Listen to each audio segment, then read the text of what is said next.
Hi, it's my 504 meeting today. Bleh.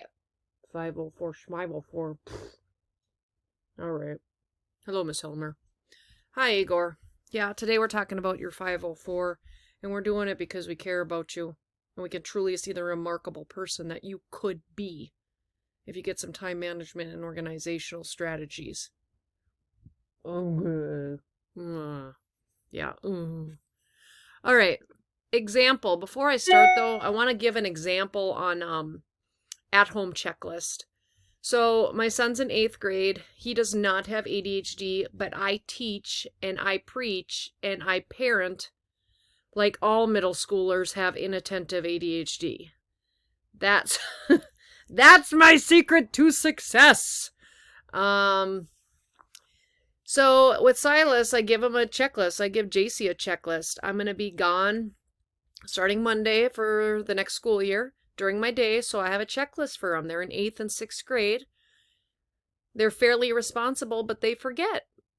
So I have a written checklist. I type this out. I put their chore on there. If the checklist isn't done, then sorry, no, there is no games, no whatever you're motivated by. Not going to happen. These are your responsibilities that you're going to do in this household. As far as a visual calendar, now I have inattentive ADHD, and my children, again, remember, I'm pretending that they have inattentive ADHD because brain development in middle school, you got a lot going on, you're forgetful, you have a lot of the symptoms that kids with ADHD have naturally. So JC, Silas, and I use this. We use two strategies. We use the planner. Each of us has a planner, and each of us talks about our day with each other. And two, we have this huge mounted calendar or planner in our kitchen that us three use. And then we erase it off when it's done. And we go through, we have a month at a time. Now, my husband doesn't have inattentive ADHD or really anything. Like, he's an adult, so he just uses and types in his calendar here. But with a kid with ADHD, or just a kid in general, or an adult with ADHD, when we put it on here, we get distracted by like, oh, I think I'm going to check the weather right now, or Facebook, or TikTok, or blah, blah, blah, or the news. And then we forget to check in on our calendar. So the visual one is a good way, especially with middle schoolers and middle school families.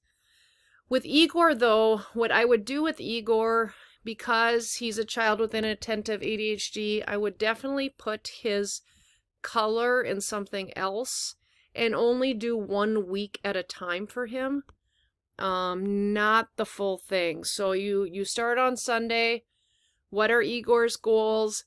Goals for the week, and then you put deadlines on here that you know of. Like, is there a math test gonna happen? Do you have an appointment at some time? What are your chores for that week? Only do 1 week at a time. So let's go to the 504 meeting with Igor. We already talked about Igor is that happy-go-lucky kid, forgetful, falling though into what we perceive as the wrong crowd, who doesn't care too much about their academics and making poor choices. Loves video games. His video game console is in his room. He's not getting sleep very much because he plays on it. His family's so funny and happy. He's got a great sense of humor. He thinks he's going to be better in high school and get organized all of a sudden. That's not the case. I've heard that so many times in 8th grade. You have to practice now. You have to practice in middle school. Okay, so here's the 504 meeting. We're here. Okay, regular ed teacher or 2 teachers. Usually it's just 1. You got about 45 minutes to an hour, and that regular ed teacher might only be there for 20 minutes. And that's not to say we don't care. We care a lot, but we have so many kids. This is not special ed. The 504 is for a regular ed teacher who already might have 150 other students to attend to during the day with relationships and other accommodations.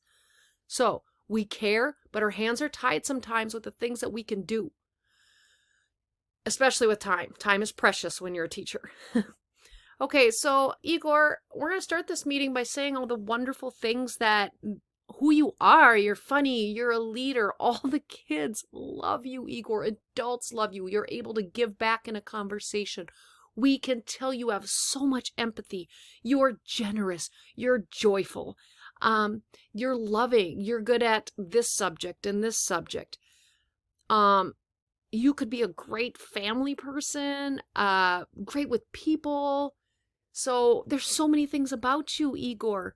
But we also know that your brain, we're going to have a realistic conversation, your brain works differently. You have superior regions in your brain that work better than most people. And your heart is huge. You just give and love. But there's an area right here, this prefrontal cortex, and you're going to struggle with throughout your life with the working memory and time management and just organizing, especially things you don't want to do or that are seen as boring to you. You're going to put that off to the side. You're going to get distracted. But we know that in our American culture, it just doesn't work like that. We have to pay bills. We have to be responsible. We have to do the boring things in order to have some fun. So, parents, what I would suggest to you, and here are my parents, remember, if you could possibly, I want you to write a list of everything you do that's boring during the day. And get the grandparents too, or aunties and uncles to do the same. Okay, and then write what fun you get to have because you do those boring things. The more, I think Igor likes realistic conversations, real life. And to see that and to go through that, I think would be extremely powerful for Igor. And again, parent structure and routine is going to help with these mundane things in all of our lives. A visual calendar. Igor, you can't skip class either. That's wrong.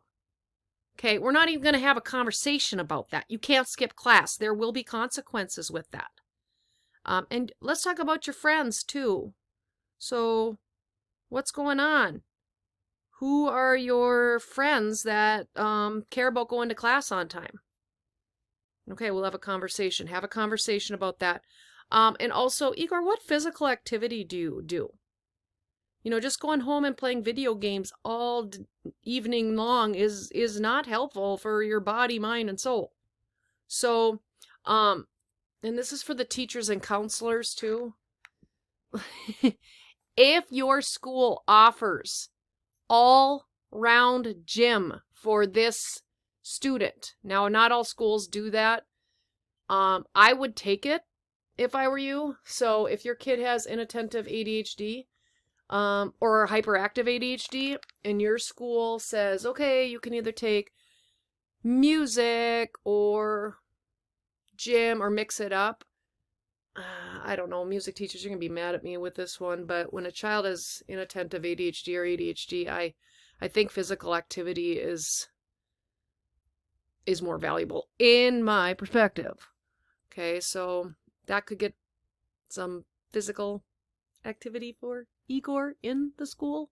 Okay, so this is also not on a legal 504. There is no parenting section on a 504. There's nothing, but we're a team. So, parents, Igor needs a routine, and you know Igor loves video games, but we can also do maybe a reward on the weekend.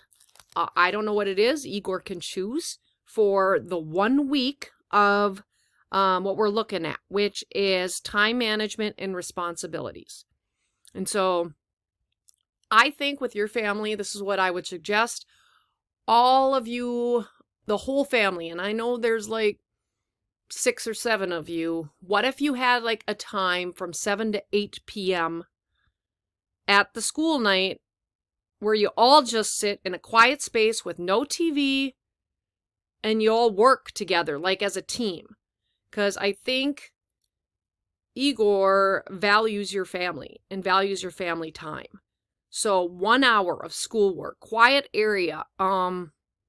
even with the younger siblings, like the expectation that we as a family are going to get through our responsibilities together. All right, this is also not on a legal 504. So Igor's going to say, and he will say, I don't do anything today. I don't have anything to do. He's an 8th grader. He's going to have attitude. Well, then this is the expectation every night anyway. We're going to go through that planner and you're going to remember and try to remember. We're working on recall for that day. What did you do during that class time? Go back through his Google Classes. Go through the backpack. I bet you Igor put 2 or 3 crumpled pieces of homework or a missing work or an assignment that he did that was supposed to be done during the class, shoved it in his backpack. Go through the backpack. The expectation is that we work for an hour. With him, the video games could be right after school to decompress. And I know that goes against priorities, but he could take that time and then shut it down, eat dinner, and then have your family routine. The video games could be a reward after school for the evening before when you spent time together. Look at this, please. He needs to put his keys, backpack, and get clothes ready for the next day in the same place every evening. Charged Chromebook, keys, backpack, same spot. It has to be done the night before.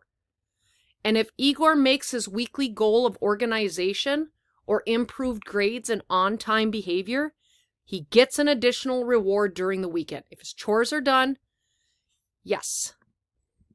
Okay, regular ed teachers. Okay. These are my regular ed, well, these two, counselor and regular ed. This is not on the 504. We're not writing this in because then we're legally bound to do it. And sometimes we don't have time, okay, or the energy. But what a regular ed teacher could do is use short to the point directions on assignments and in conversations. Okay, Igor is easily distracted. Chunking out big projects for Igor. Keep a positive relationship with Igor. Use humor with Igor. He loves to laugh. He'll work with you if you're able to provide humor. Make him a leader of the group. And when selecting text for the class to read, have an awareness that Igor will struggle with distraction. He may read the first paragraph, but after that it's like, okay, I can do it. And then distraction happens. So just an awareness.